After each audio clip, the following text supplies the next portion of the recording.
Welcome, Thunder fans, to our MIAA Tournament preview. We're here this morning recording at the MTI Center. Geoff Chiles, joined by Trine men's basketball head coach Brooks Miller.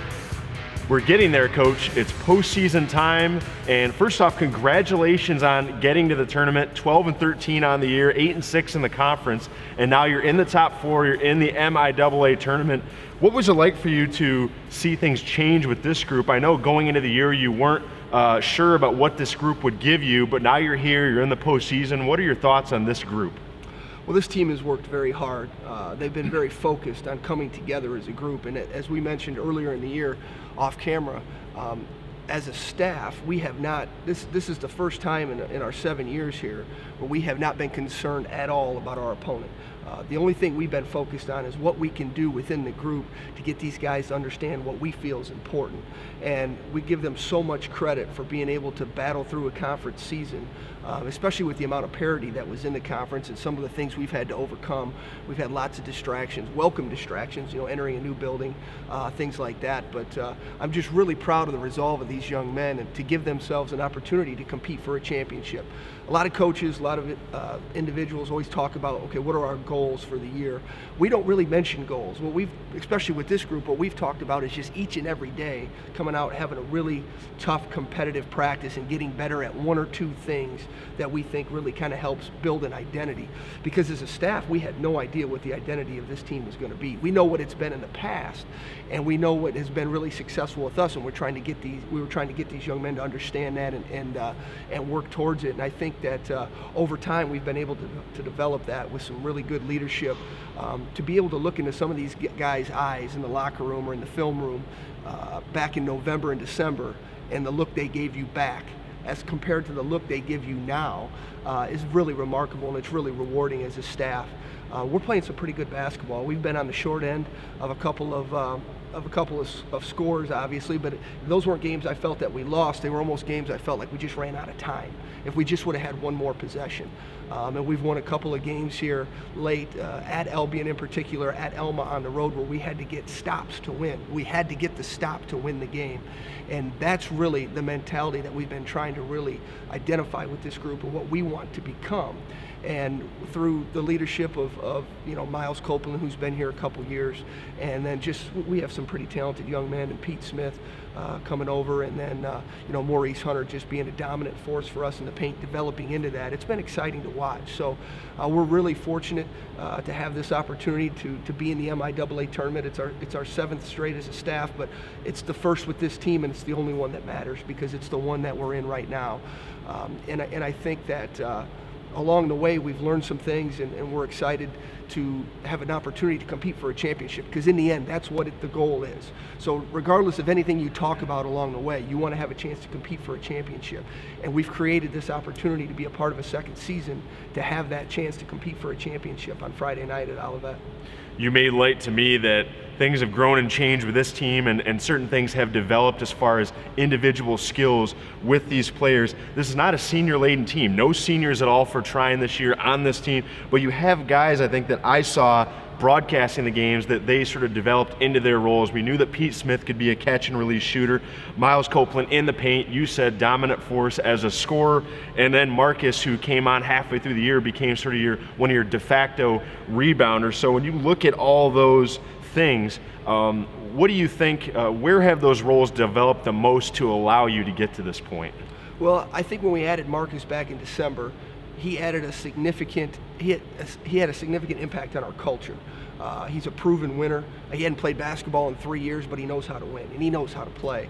And we knew with him what he could bring to the table just from his intensity, his focus, and his understanding of, okay, maybe I got it. He hits 3 threes against Albion. He has 15 rebounds at Elma. He has 4 or 5 assists in a win at Kalamazoo. Those type of things. He finds a different way to help contribute to the team because he's a winner. And I really thought that helped galvanize our group. He did a tremendous job of coming in December in challenging the guys. I'll never forget it. We lost to Wilmington here in a game where they played very well. They outplayed us, and I think you can look at it, and we didn't put forth our best effort maybe emotionally. And he came to practice that next day, and he had guys going at each other, challenge them. Don't let him score. Keep it out of there. Just little things like that, the emotional lift that he brought us when we desperately needed it in the middle of the season. And I think that's had a significant impact. But what that's done, it's empowered guys like Pete, Miles, Mo. They're much more comfortable, Langston, within the group. And we always talk about paint touches. You cannot win a basketball game against a good team without somehow finding a way to create an easy basket or get to the free throw line. And we have two really exceptional shooters in Pete Smith and Langston Johnson, and the only way to get them good looks at the basket from the perimeter is for us to put pressure on the paint. So we were able to do that with penetration through Marcus, and Langston has done a little bit better job of getting into the paint and making some plays. But we also do it with post entries, with cutting. And I think the team has really evolved in understanding what's important to create the best opportunity at the offensive end. But I will say this about Miles Copeland. We talk about leadership. Miles has started to really put the ball in the basket quite often here these last couple of weeks, having 41 in a game we had to win against Calvin, 37 in a game at Albion that we also had to win in order to win a tiebreaker against those guys if it came down to that. And then to go get that victory on the road and have 37 in Elma. What Miles has understood that is when I come in each and every day and I focus on trying to be the best defender on the floor, trying to win the game in so many other ways besides putting in the basket becomes easier. I'm not putting as much pressure on myself to say I have to score 20. I'm coming out here, my main focus tonight is to keep my man out of the middle. It's to finish the possession with the rebound. When guys that are really talented understand that, when they can take the pressure off themselves by saying, I'm going to be the best defender on the floor. I'm going to come up with 3 loose balls tonight. I'm going to set 3 or 4 great screens.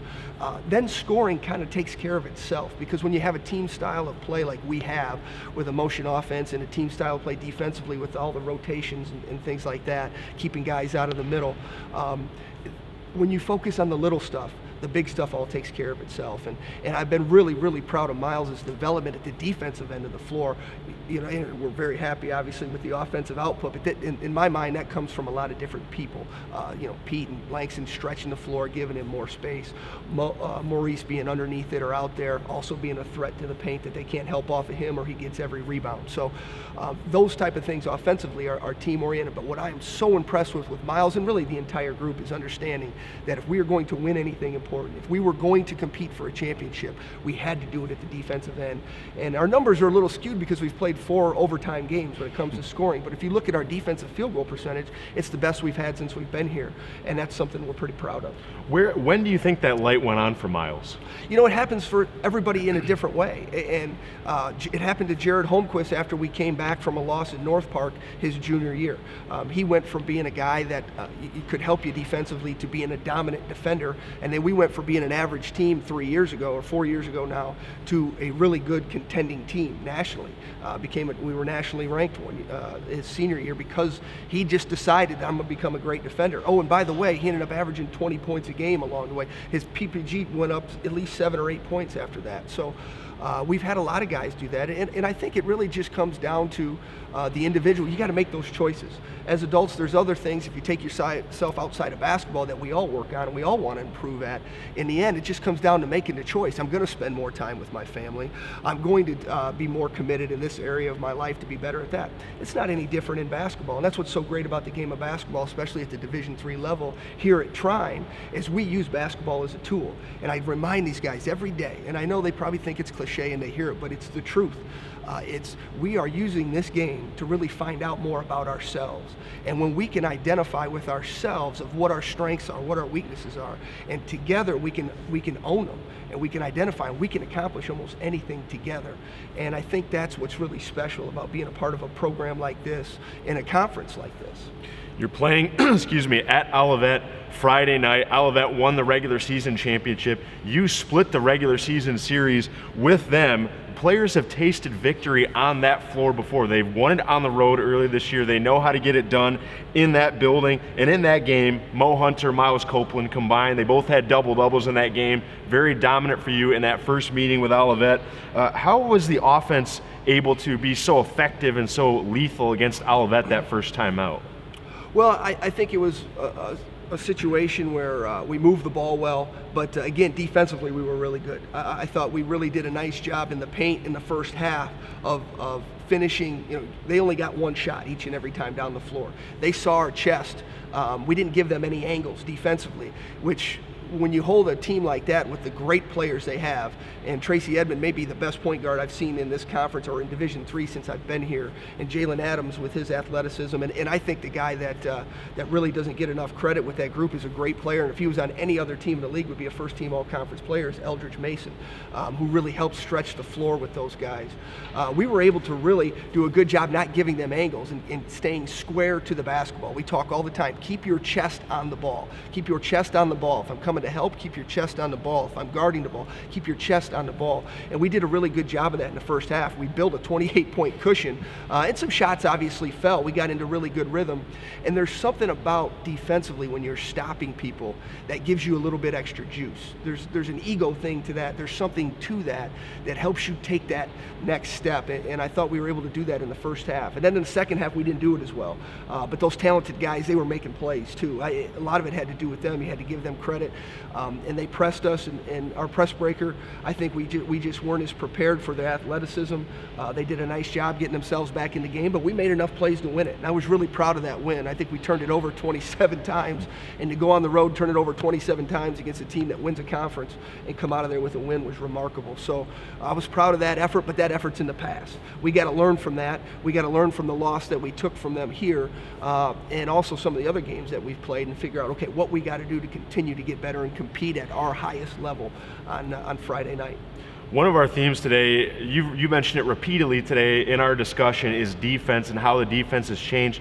There are points for a lot of coaches where they say, whether it's offensively or defensively, this is the game that I can point to that said, yes, we've turned this around. Is it fair to say that Olivet game was a turning point for the defense? No, because I thought, with this team, being a good defensive team is the hardest thing to develop, especially with the turnover we had, adding 10 new guys to the roster.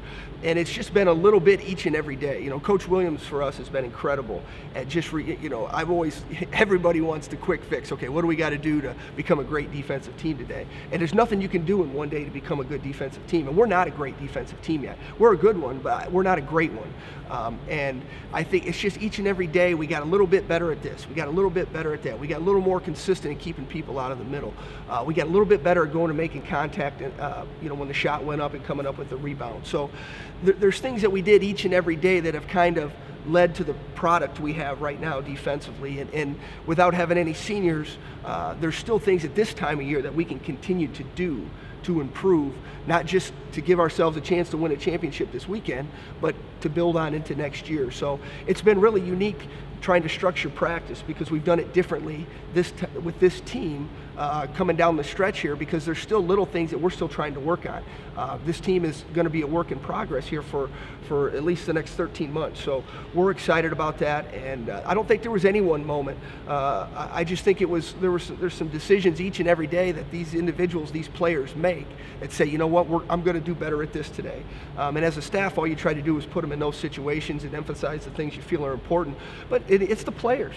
We got some good players on this team. We got some darn good players, and they've made some really good choices here during the conference season to get us a chance to compete for a title.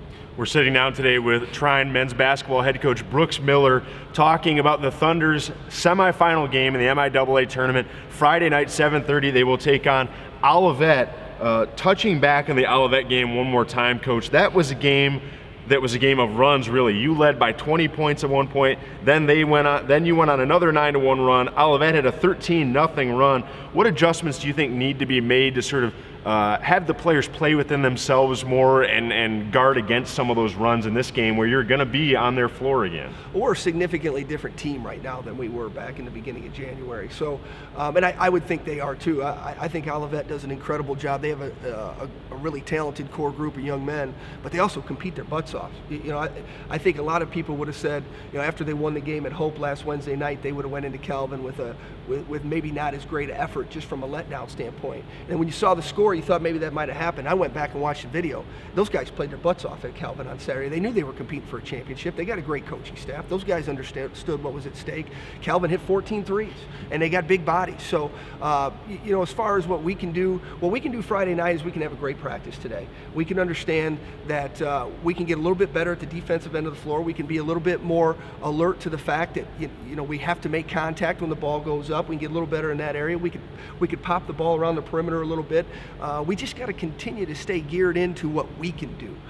Again, this team is still focused on trying basketball. We're still trying to improve our program and develop that identity. We're working towards that identity. We're getting there, but it's still not where we would like it to be and where it needs to be for us to finish this thing off the way we would like to finish it off, and then even moving into next year. So I think as far as Friday night goes, we're going to have a really hard, intense, great practice tonight, and then move forward to the day after and just take it one day at a time. And we're trying to win the day, and that's what we've been trying to do here since the season started. And now that we have this opportunity, we've created this for ourselves. It's become a little bit more fun. Well, it's been fun today to be with you here today, Coach, and talking to you about this game, going to Olivet Friday night with a chance with 2 wins to bring home a championship back to Angola right here on the Trine Broadcasting Network.